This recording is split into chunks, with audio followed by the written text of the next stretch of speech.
Have you ever wondered what it truly means to live a life that feels rich, full, and meaningful, not just on the surface, but deep down in the core of your being? Picture your life as a vast, sprawling garden. Each day you plant seeds of effort, hope, intention, and dreams. But without the right care, those seeds can wither under the scorching sun, get choked by relentless weeds, or fail to bloom due to neglect. True flourishing, the kind of thriving Aristotle spoke about over 2,300 years ago, isn't about chasing fleeting moments of joy or stacking up achievements like trophies on a shelf. It's about cultivating a life rooted in virtue, where every choice, every action builds toward a stronger, more purposeful you. It's a journey of growth that touches every corner of your existence, your relationships, your work, your inner peace.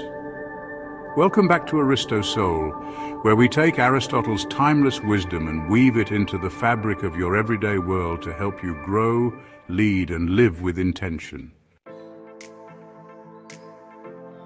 Today we're embarking on a deep exploration of 7 virtues you can practice for achieving that flourishing, that thriving existence, with practical steps to make it real, tangible, and transformative in your life.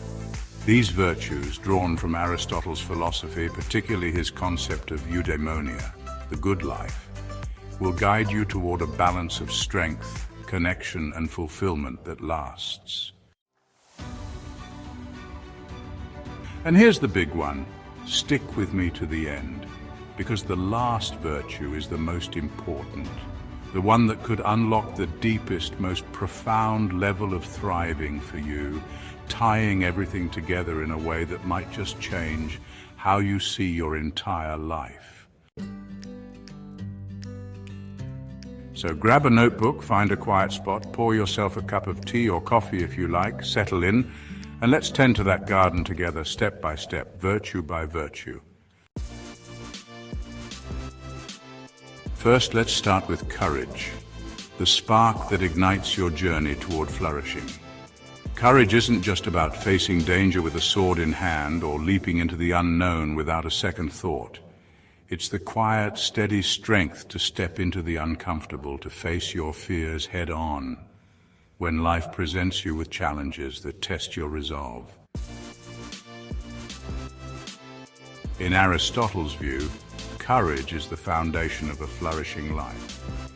It's what allows you to take risks, stand up for what you believe in, push through discomfort, and grow into the person you're meant to be. Imagine it as the first light breaking through the dawn in your garden, giving the other plants the chance to emerge. Every time you've hesitated to try something new, a new job that scares you, a tough conversation with a loved one, a bold dream you've tucked away, it's courage that breaks that barrier, that lets you take the first step. Without it, your garden stays small, fenced in by the shadows of fear, unable to stretch toward the sun. Aristotle said courage is the first of human qualities because it is the quality which guarantees the others.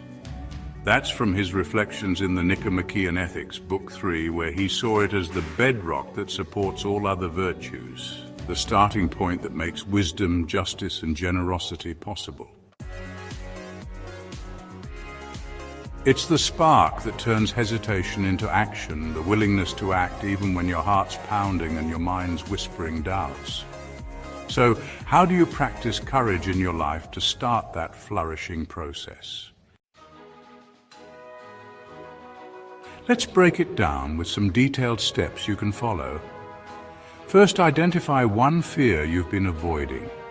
Maybe it's speaking up in a meeting where you feel out of place, asking for a raise you know you deserve but dread the rejection, or starting a side project like writing a book or learning a new skill that you've always wanted to try.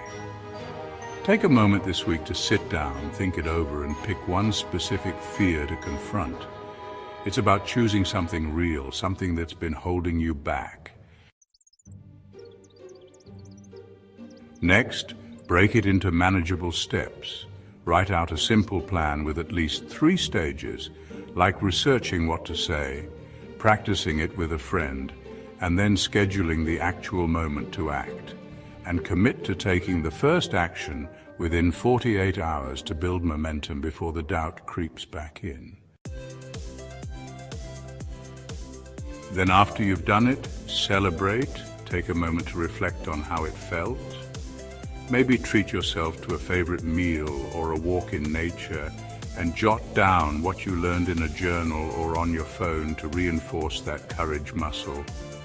To remind yourself that each step forward is a victory worth savoring. A few years back, when I was working in a corporate office handling customer relations, I faced a moment that tested my courage.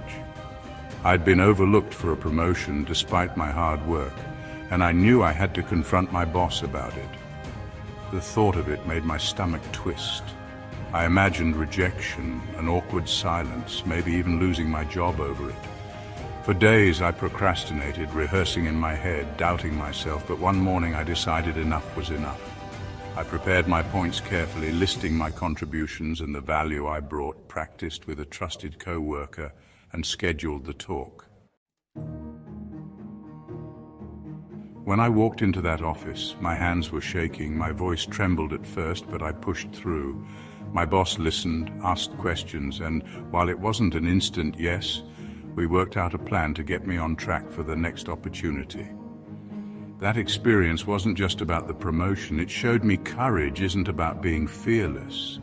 It's about moving forward despite the fear, planting a seed of growth that I still nurture today. And it's a lesson that's carried me through every challenge since. Next up is temperance, finding balance in a world that pulls you in 100 directions and threatens to overwhelm your garden. Temperance is about mastering yourself, controlling your impulses, and choosing moderation over excess in a way that keeps your life thriving. Aristotle believed this virtue is like the careful gardener who knows just how much water and sunlight each plant needs. Too much indulgence drowns your potential. Too little leaves you stunted. But temperance finds that perfect rhythm to keep everything growing strong. In today's fast-paced life, it's all too easy to overwork until you're exhausted, overspend until your finances crumble, or overreact in a moment of anger. But temperance helps you pause, reflect, and act with intention. It's the discipline to say no to that extra hour of scrolling through social media when you could be resting, that unnecessary purchase that tempts you in the store, or that heated argument you could walk away from to preserve peace. It's about creating space for what truly matters, your health, your relationships, your goals. Aristotle wrote, "I count him braver who overcomes his desires than him who conquers his enemies, for the hardest victory is over self." That's from the Nicomachean Ethics, Book 3, where he highlights that true strength lies in ruling your inner world, not just the outer battles you face. It's the quiet power that lets you thrive by keeping chaos at bay, by ensuring your garden doesn't get overrun with weeds of excess. How can you bring temperance into your daily routine to nurture your flourishing? Let's dive into some practical steps with a bit more detail. First, set a pause rule. Next time you feel an impulse rising, like snapping at someone who's frustrated you or buying something you don't really need, like that new gadget you saw online, wait 10 minutes before acting. Use that time to breathe deeply, step outside for fresh air, or write down why you're tempted to see if it's worth it. Then, create a focus block. Pick 1 hour a day to work on your most important task, whether it's a work project or personal goal. Turn off your phone, close unnecessary tabs, and commit to being fully present, maybe even setting a timer to keep yourself accountable. Finally, reflect each evening. Spend 5 to 10 minutes writing down a moment you showed restraint, like skipping a tempting dessert to stick to your health plan, walking away from a pointless debate with a neighbor, or resisting the urge to check work emails after hours, to build that habit of balance and see how it shapes your day over time. I've got a friend named Elena who struggled with this for years. She was a freelance graphic designer, always saying yes to every client request, working late into the night, skipping meals, and burning out until she could barely function. One day she hit a wall, exhausted and uninspired, and decided to practice temperance. She started setting clear boundaries, turning down projects that didn't fit her schedule, taking breaks to eat and stretch, and even scheduling time for herself to paint for fun. It wasn't easy at first. Clients pushed back and she felt guilty, but within a few months her work quality improved, her clients noticed her renewed focus, and she felt more alive, more in control than ever. Elena's journey taught me that temperance isn't about deprivation or punishment. It's about nurturing your life's garden with care, pruning the excess to let the best parts bloom. And it's a lesson I've carried into my own quest for balance. Let's move to justice, cultivating fairness in your relationships to enrich your garden's soil. Justice for Aristotle is about giving each person their due, treating others with fairness and respect in every interaction, whether it's at work, with family, or among friends. It's the rich, fertile soil that nourishes your garden, ensuring every plant, every person in your life gets what it needs to grow strong and healthy.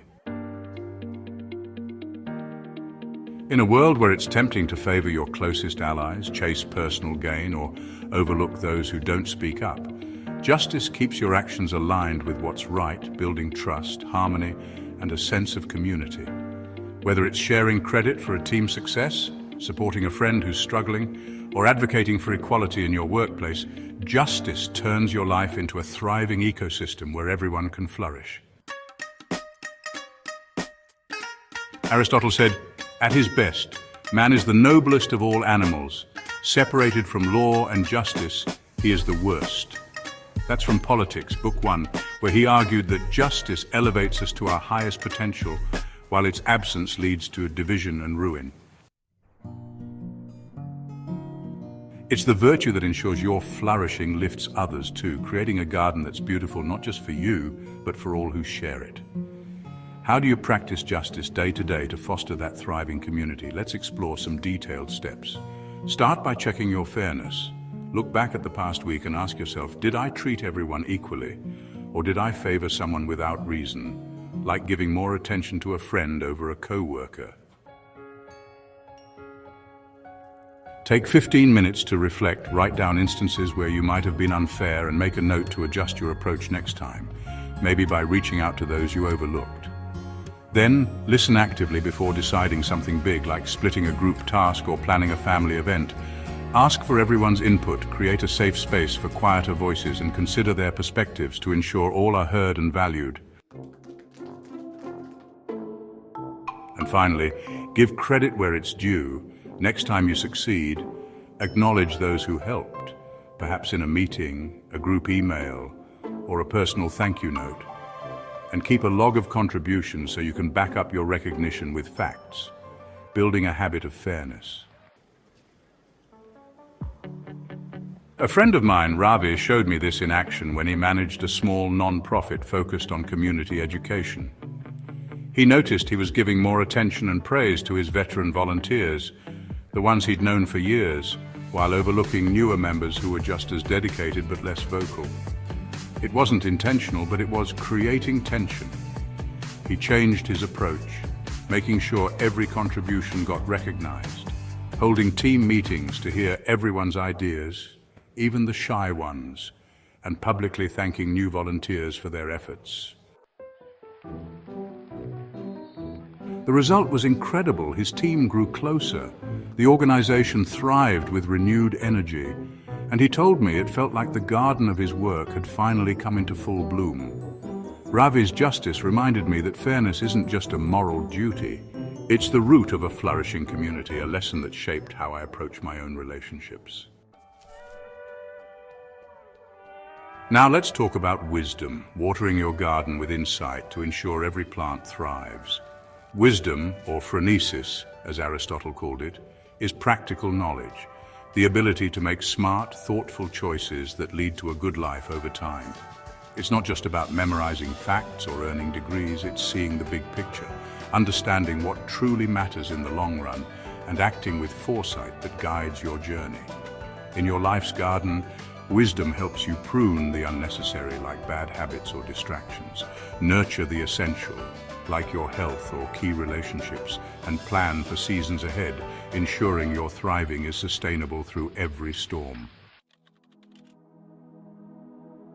It's what guides you through tough decisions, like choosing a career that aligns with your values, resolving a conflict with a partner, or deciding how to spend your time, ensuring your choices build a life of depth and meaning. Aristotle noted, "The wise man does not expose himself needlessly to danger, since there are few things for which he cares sufficiently, but he is willing in great crises to give even his life." That's from the Nicomachean Ethics, Book 6, where he describes wisdom as a balance of caution and courage, a guiding light that helps you navigate life's complexities with a steady hand.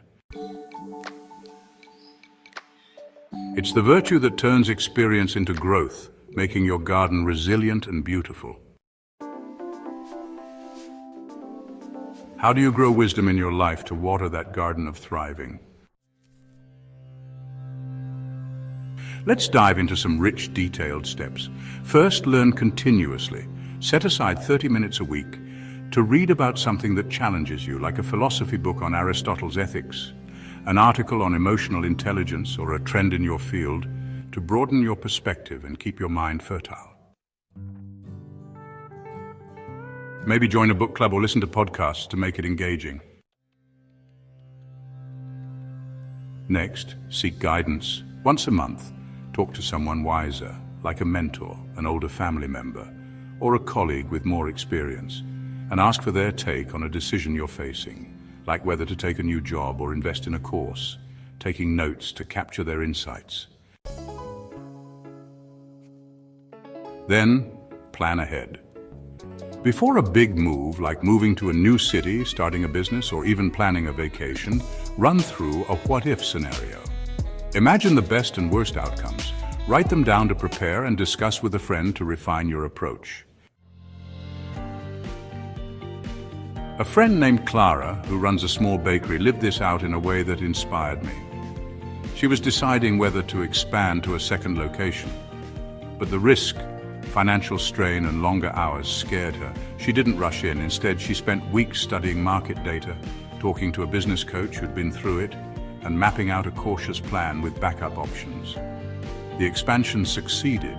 Her shop became a local favorite, and she told me it felt like her garden had grown a new, thriving branch. Clara's wisdom showed me that insight isn't just about thinking, it's about acting with purpose, preparing with care, and it's a key to keeping your life flourishing through every season. Hey, we're halfway there.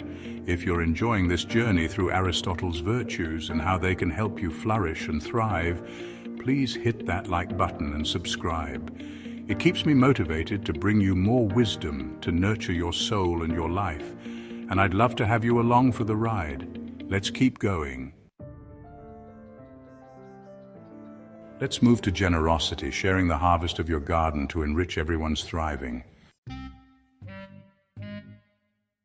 Generosity isn't just about handing out money or gifts, it's about offering your time, your skills, your encouragement, your belief in others to create a cycle of goodness. Aristotle saw it as a virtue that enriches both the giver and the receiver, building a community where everyone can flourish together. In your garden, it's like sharing your extra fruit with neighbors. It strengthens your bonds, brings joy, and turns your thriving into something collective. Whether it's teaching a friend how to cook, listening to a colleague's struggles, volunteering for a cause, or simply offering a kind word, generosity spreads the richness of your life to others. Aristotle wrote, The liberal man will give for the sake of the noble, and rightly, for he will give to the right people, the right amounts, and at the right time. That's from the Nicomachean Ethics, Book 4, where he emphasized that generosity is intentional, aimed at what's good and noble, not just random acts or empty gestures. It's the virtue that turns your personal flourishing into a shared harvest. How do you practice generosity in your life to nurture that collective thriving? Let's explore some detailed steps. Start by teaching. Pick one thing you're good at, like cooking a family recipe, organizing your time, or solving a work problem, and share it with someone this week, maybe a neighbor, a co-worker, or a younger sibling, offering a hands-on session or a written guide to make it stick. Then give time. Set aside 15 minutes a day to listen to someone, really hear their story or idea without rushing, asking questions to show you care, whether it's a friend venting or a team member pitching a plan. Finally, celebrate others. Next time someone does well, tell them publicly, like in a group chat, at a family dinner, or during a team meeting. And make it specific, like your patience on that project saved the day, to show you see their effort, keeping a list to ensure no one's missed. I once knew a friend named Omar who turned his life around with this virtue. He worked in IT, a solitary job, and felt disconnected until he started mentoring young coders at a local community center. He shared his expertise on debugging code, celebrated their first successful projects with certificates and a small party, and built a network of grateful learners. His generosity didn't just help them, it made his own work more fulfilling. And he told me it felt like his garden had grown a whole new row of flowers. Omar's example taught me that giving doesn't just help others. It waters your own garden of thriving, creating a ripple effect that keeps coming back. Now let's talk about magnanimity, reaching for the sun in your garden with noble ambition.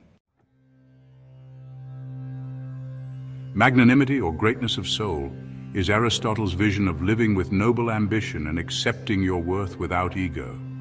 It's not about bragging or thinking you're better than others. It's a confident humility, a belief in your potential to achieve great things while staying grounded and lifting those around you. In your life, it's stretching toward the sky, setting big goals, owning your mistakes with grace, and inspiring others to grow alongside you. It's the virtue that turns your thriving into a legacy that outlasts you. Aristotle said, "The magnanimous man is concerned with honors and dishonors in a seemly way. He claims much and deserves much." That's from the Nicomachean Ethics, Book 4, where he describes a person who pursues excellence with dignity, not for vanity, but for a higher purpose, lifting everyone in their orbit. It's the virtue that turns your garden into a landmark of inspiration. How do you embody magnanimity to elevate your thriving? Let's dive into some rich steps. First, dream big. Set one ambitious goal for the year, like running a marathon, launching a passion project like a blog or a community event, or mastering a new language. Something that stretches you but feels within reach with effort, and break it into quarterly milestones to keep it alive. Next, take responsibility when you mess up, like missing a deadline or hurting someone's feelings. Own it first, apologize sincerely, and lead the fix. Maybe by reorganizing your schedule or making amends, showing strength in vulnerability. Then uplift others, share your vision daily, maybe in a journal to clarify it with your family over dinner or with your team in a meeting, using words like "together, we can build something amazing" to keep that greatness alive and contagious. My friend Sophia, an artist with a quiet spirit, lived this out in a way that moved me. She dreamed of exhibiting her paintings internationally, despite doubts from her peers who thought it was too ambitious.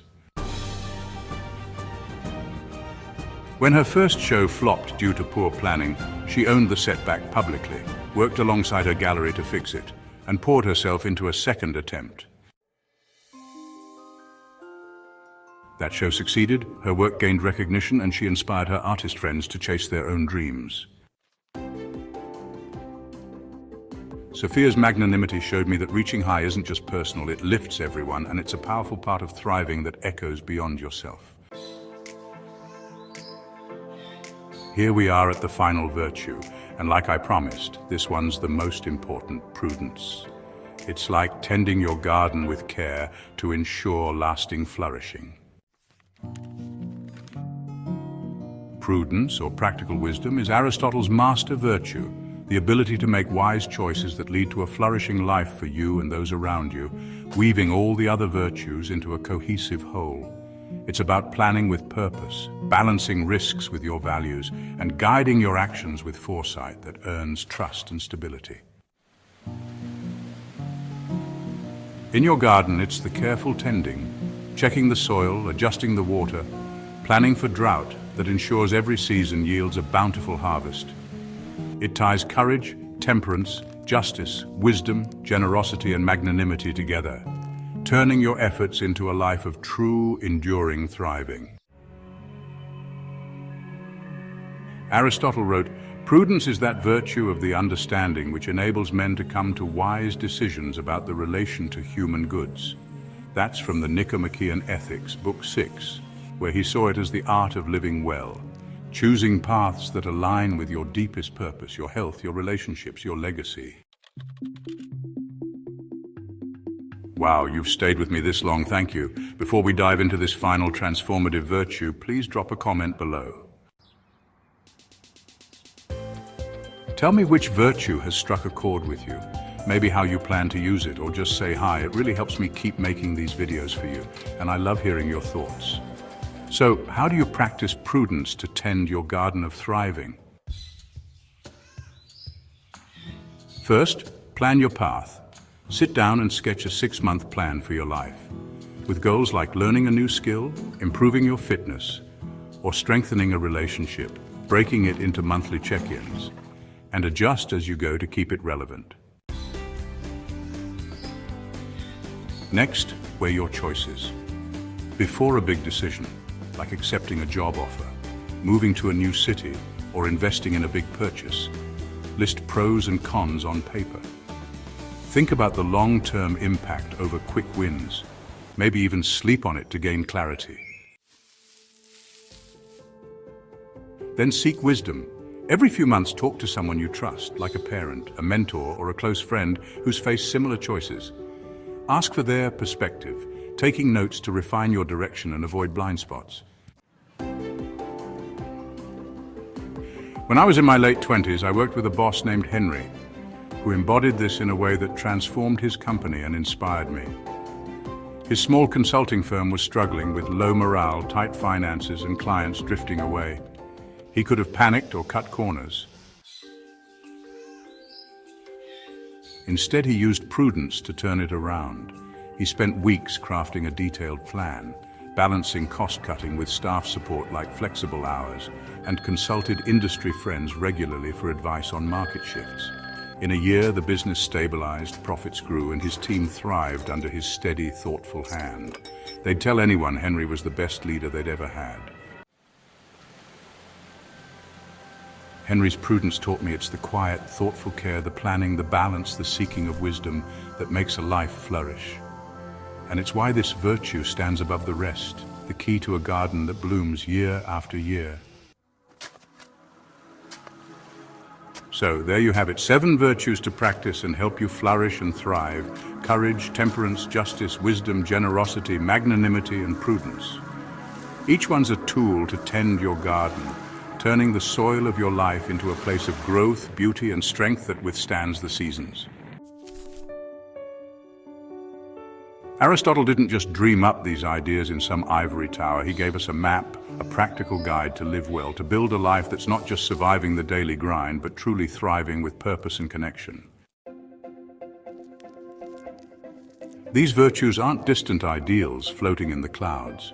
They're actions you can start today, seeds you can plant in your mornings, water through your afternoons, and harvest in your evenings, nurturing yourself and those around you. Now it's your turn to take the reins of your garden. Pick one virtue, maybe the one that resonated most, the one that felt like the seed you've been waiting to plant, whether it's facing a fear with courage, finding balance with temperance, or planning with prudence, and practice it this week. Take that first step, no matter how small, schedule that conversation, set that boundary, write that plan, and watch how it starts to change your days. You've got Aristotle's wisdom and these steps to guide you. And I'm here with you every step of the way, every video, every lesson. We're growing this garden together, rooting for each other's success. What's your next move? Share it in the comments. I'd love to hear how these virtues are shaping your life, what you're planting, what's blooming for you. If this inspired you, if it lit a spark in your soul, hit that like button, subscribe, and ring the bell for more Aristo Soul insights. We've got more journeys into Aristotle's teachings coming your way to keep your soul flourishing and your life thriving. Until then, tend your garden with virtue, nurture it with care. See you next time.